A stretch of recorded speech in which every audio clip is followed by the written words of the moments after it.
ఆంధ్రప్రదేశ్లో అబద్ధాలతో కట్టుకథలతో పచ్చ మీడియాతో ప్రజల్ని మభ్యపెట్టారో అదే విధంగా దావోస్లో కూడా మీరు మభ్యపెట్టాలన్న ప్రయత్నం ఈరోజు పెట్టుబడిదారులు పారిపోవడానికి కారణం కాదా చంద్రబాబు నాయుడు లోకేష్ అని నేను అడుగుతున్నా. ముఖ్యంగా జగన్ గారు ముఖ్యమంత్రిగా ఉన్నప్పుడు దావోస్కి వెళ్తే ఏ విధంగా 1,26,000 కోట్ల రూపాయలకి ఎంఓఎల్ చేసుకొచ్చారో మనం అందరం కూడా కళ్ళారా చూసాం. అలాగే విశాఖలో గ్లోబల్ ఇన్వెస్ట్మెంట్ సమ్మిట్ ఏర్పాటు చేసి 13.5 లక్షల కోట్ల రూపాయలకి ఎంఓయూలు చేయడం మీ అందరూ కూడా గమనించారు ఈ రాష్ట్ర ప్రజలు. ఎందుకు ఇది చెప్తున్నానంటే ఈ నెలలో సాక్షాత్తు ప్రధానమంత్రి గారు శంకుస్థాపన చేసిన 1,85,000 కోట్ల గ్రీన్ ఎనర్జీ ప్రాజెక్ట్ని ఆ రోజు విశాఖ గ్లోబల్ సమ్మిట్లో జగనన్న తీసుకువచ్చిన విషయం ఈ రాష్ట్ర ప్రజలకు ఇంకా గుర్తుందని నేను అనుకుంటున్నా. అలాగే ప్రధానమంత్రి గారు శంకుస్థాపన చేసిన బల్క్ డ్రగ్ ప్రాజెక్ట్ కూడా జగనన్న ముఖ్యమంత్రిగా ఉన్నప్పుడు ఇతర రాష్ట్రాలతో పోటీ పడి తీసుకొచ్చింది. దానికి భూమిని కూడా జగనన్నే తన హయాంలో కేటాయించింది నిజం కాదా అని అడుగుతున్నా. సో జగనన్న తీసుకొచ్చినవి మీ గొప్పతనంగా ప్రధానమంత్రి గారిని పిలిపించి మొన్న హడావిడి చేశారు తప్ప మీ పరిపాలన చూసి మిమ్మల్ని చూసి ఒక్క ప్రాజెక్ట్ అయినా ఒక్క పారిశ్రామికవేత్త ఒక్క పెట్టుబడి అయినా పెట్టాడని నేను అడుగుతున్నాను. జగనన్న విశాఖలో గ్లోబల్ ఇన్వెస్ట్మెంట్ సమ్మిట్ పెడితే అదాని వచ్చారు, అంబానీ వచ్చారు, జిందాల్ గారు వచ్చారు.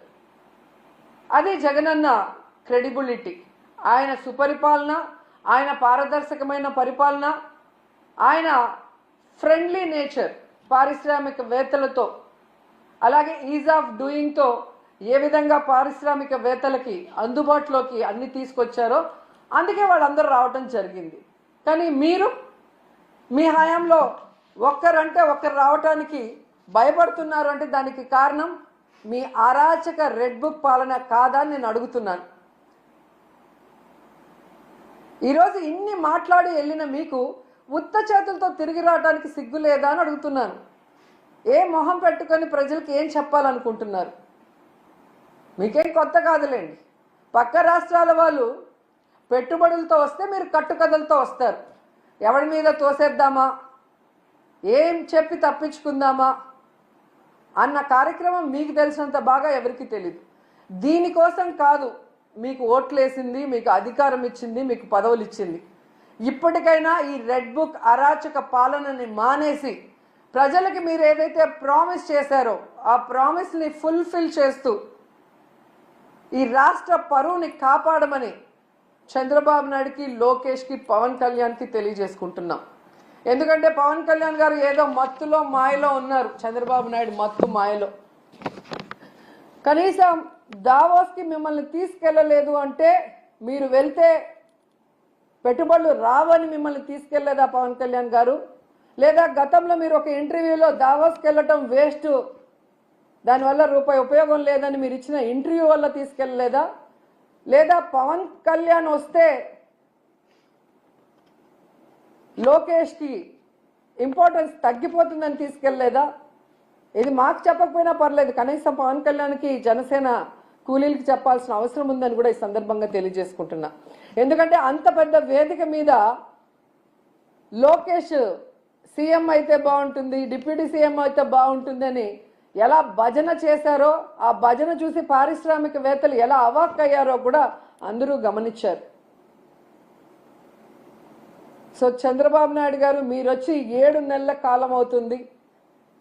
ఈ రాష్ట్ర పరువు ప్రతిష్ట దిగజార్చే విధంగా మీరు పరిపాలిస్తున్న విషయాన్ని ఇప్పటికైనా గుర్తించండి.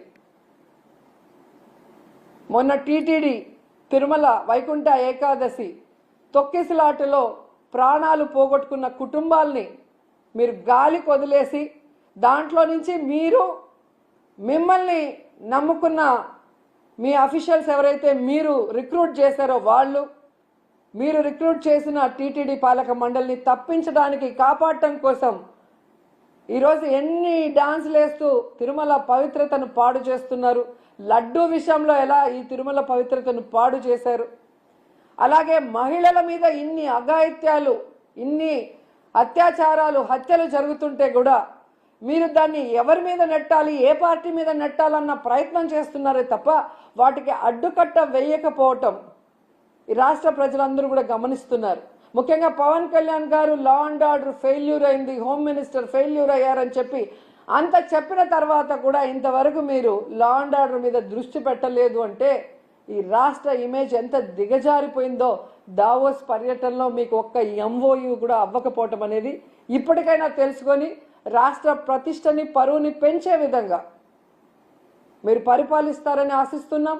అలాగే ఈ రాష్ట్రంలో తప్పుడు కేసులు, ఈ రాష్ట్రంలో మీకు నచ్చని వాళ్ళ మీద ఏదో రకంగా కక్ష సాధింపు చేయాలి అంటే అది కరెక్ట్ కాదు. ఎందుకంటే ఎప్పటికీ మీరు ఉండరు. రాబోయే కాలంలో జగన్మోహన్ రెడ్డి గారు ఖచ్చితంగా ముఖ్యమంత్రి అవుతారు. ఎందుకంటే ఇప్పటికే ప్రజలు మీకు ఓటేసిన దానివల్ల వేసిన వాళ్ళు బాధపడుతున్నారు. ఈవీఎంల వల్ల మీరు గెలిచారనుకున్న వాళ్ళు మీరు దిగిపోవాలని ప్రార్థనలు చేస్తున్నారు. ఎందుకంటే మీ వల్ల పేదవాళ్ళకి ఉపయోగం లేదు, రాష్ట్రానికి ఉపయోగం లేదు, ఏ వర్గానికి కూడా ఉపయోగం లేదు. కాబట్టి ఇప్పటికైనా మీరు మీ సీనియారిటీని ఇచ్చిన మాట నిలబెట్టుకోవడంలో పెట్టండి. ఈ రాష్ట్రంలో పుట్టినందుకు 4 సార్లు ముఖ్యమంత్రిని మిమ్మల్ని చేసినందుకు